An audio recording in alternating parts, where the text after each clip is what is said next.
अस्सलाम वालेकुम नाजरीन, इस्तकबाल है तेलंगाना टाइम्स टुडे न्यूज़ में। आइए देखते हैं आज के अहम खबरें और हमारे चैनल को लाइक, शेयर, सब्सक्राइब करना ना भूलिए।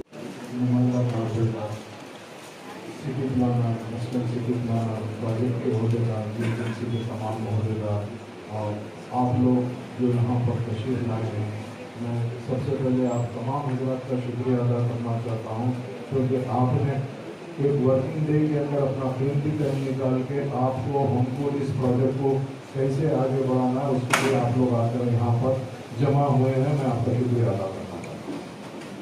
जैसा आपने सुना, अहदेदारों से भी सुना नाले के बारे में और मजलिस इत्तेहादुल मुस्लिमीन के ज़िम्मेदारों से भी सुना नाले के बारे में। तो आपका हमारा मेन मकसद ये है कि आपकी हमारी बस्ती से जो नाला जा रहा है, जिसको बलकापुर नाला कहते हैं, ये एक अरसे दराज से इसका जो वाइडनिंग का काम था ये पेंडिंग रह चुका था, क्योंकि बलकापुर नाला यहाँ से नहीं आ रहा, काफ़ी दूर से मलकापुर से निकल के आ रहा है, जिसके अंदर कारवान असम्बली कॉन्स्टिट्यूंसी भी आती है। ये लोग कारवान असम्बली कॉन्स्टिट्यूंसी वालों ने पिछले 6-7 साल पहले अपनी प्रॉपर्टीज लेके नाले को वाइड करा दिया। जैसे ही मिलिट्री एरिया से मदीना मस्जिद की तरफ नाला आ रहा है, अपने हल्के में जैसे दाखिल हो रहा, वहाँ से हमने ये नाले को ये महसूस किया कि अभी क्या ज़रूरत है। पहले बरसात कम है, पानी ही नहीं है, तो नाला कहाँ से ओवरफ्लो होता।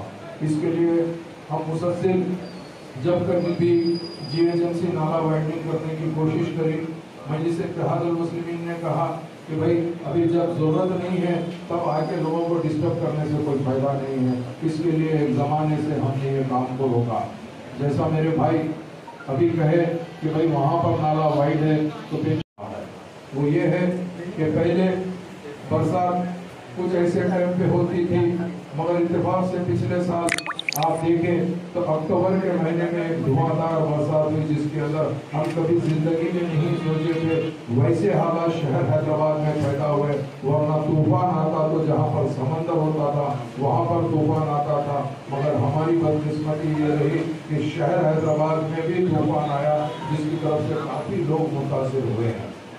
तो जैसे ही मुतासिर हुए तो चंद्रनगुट्टा साइड के ऊपर बालापुर के और अतराफ अफनाफ के जलपल्ली के तमाम तालाबें भर के टूट गए।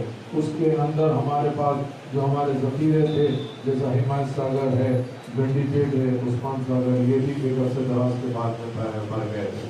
मगर अब बरसात जुलाई के महीने में ही अल्लाह ताला ने ऐसी बरसात की है कि हम 10 साल पहले गंडीपेट भरा बोल के सुने थे, दरवाजे खुले बोल के।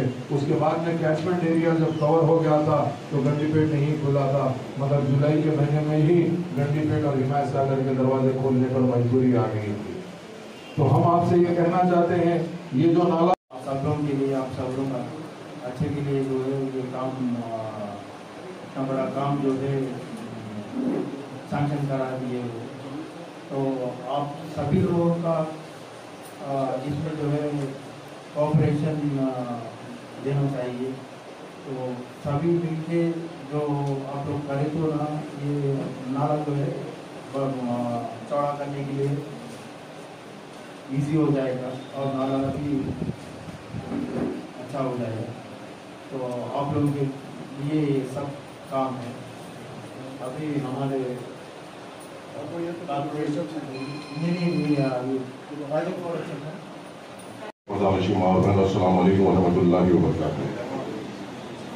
आज और कल की और आज की जो मीटिंग यहाँ पे बुलाई गई थी, कल की एक मीटिंग बुलाई गई थी जो नाले के बाएं हाथ की तरफ जो इस तरफ के लोग हैं उनको बुलाई गई थी। करीबन 37 मकानात के लोग यहाँ पे आए थे, और आज उस तरफ जो हाथ की तरफ जो आती है वहाँ के 30 मकानात जो इस नाला वाइंडिंग में मुतासिर किए हुए हैं, उन मकानदारों की आज यहाँ पे मीटिंग बुलाई गई है।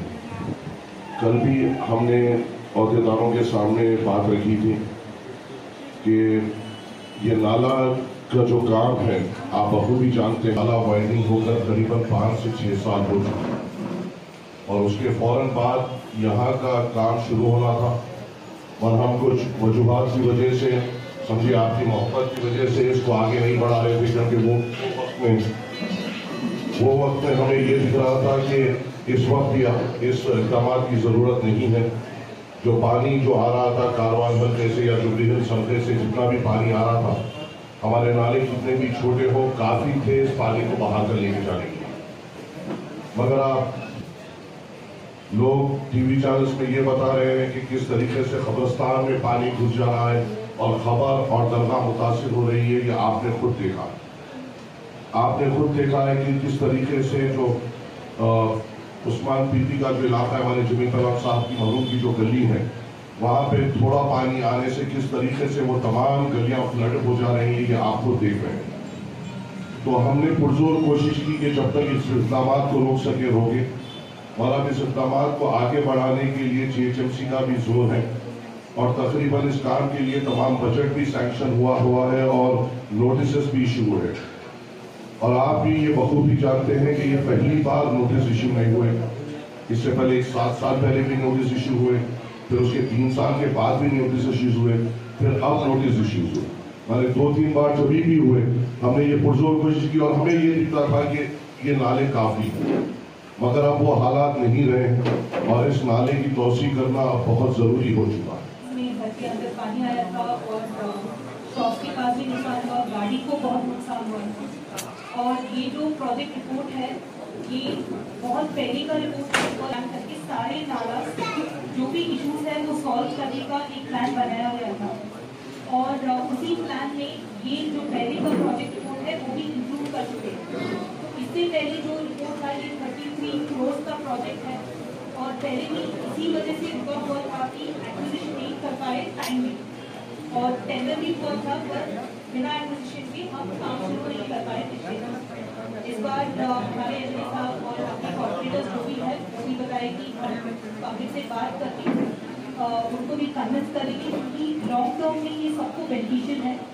अब तो हमारे दोनों साइड्स मिला के बस 67 प्रॉपर्टीज जा रहे हैं, पर आप ये समझना जरूरी है कि पूरे एरिया को रिलीफ हो जाएगा अगर ये काम पूरी तरह से हो जाएगा। और ये भी बात है कि ऊपर के कारवान एरिया का भी पानी आसानी से निकल जाएगा।